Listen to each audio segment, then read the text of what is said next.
News India 27 नव्या पिढीचं नवं माध्यम. नाशिक महानगरपालिकेच्या गलथान कारभाराचा आणखी एक बळी गेलाय. प्रभाग क्रमांक 26 मधील सातपूर अंबड लिंक रोडवर अपघातांची मालिका थांबण्याचं नाव घेत नाहीये आणि याच निष्काळजीपणामुळे काल एका निष्पाप तरुणाला आपला जीव गमवावा लागला. या घटनेमुळे संतापलेल्या नगरसेवक निवृत्ती इंगोले यांनी मनपावर थेट हल्लाबोल केलाय.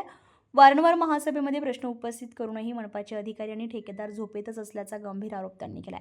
काल रात्री प्रभाकर निकम या व्यावसायिकाचा ठेकेदाराच्या आणि प्रशासनाच्या चुकीमुळे मृत्यू झालाय. त्या संदर्भात आज आम्ही आयुक्तांची भेट घेतली. त्या युवकाला न्याय कसा मिळवून देईल याच्यासाठी आम्ही आयुक्तांशी चर्चा केली आणि आयुक्तांनी आम्हाला आश्वासन दिलंय का संबंधित युवकाला न्याय मिळवून देण्यासाठी त्या आमच्या सोबत उभ्या राहतील आणि संबंधित ठेकेदार आणि अधिकाऱ्यांवर गुन्हा दाखल होईल असं आयुक्तांनी आम्हाला सांगितलंय.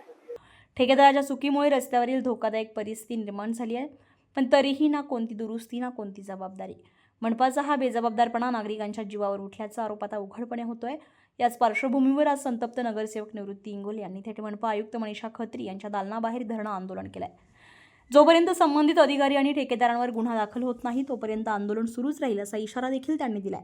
संबंधित ठेकेदारावर तात्काळ गुन्हा दाखल करावा, निष्काळजी अधिकाऱ्यांवर कठोर कारवाई करावी, अंबड लिंक रोडवरील धोकादायक काम तात्काळ दुरुस्त करावी. या आंदोलनामध्ये परिसरातील नागरिक मोठ्या संख्येने सहभागी झाले होते. रस्ता नव्हे हा मृत्यूचा सापळा आहे असा संतप्त प्रतिक्रिया नागरिकांनी व्यक्त केल्यात. मनपाच्या निष्काळजीपणामुळे आणखी किती बळी जाणार, याला जबाबदार कोण, असे सवाल आता नागरिक उपस्थित करत आहेत. आम्ही पण आता हे अवेअरनेससाठी आम्ही जनजागृती करू. शेवटी आम्ही हेल्मेट वापरलंच पाहिजे आणि ड्रिंक ड्रंक ड्रायव्हिंग नाही केली पाहिजे.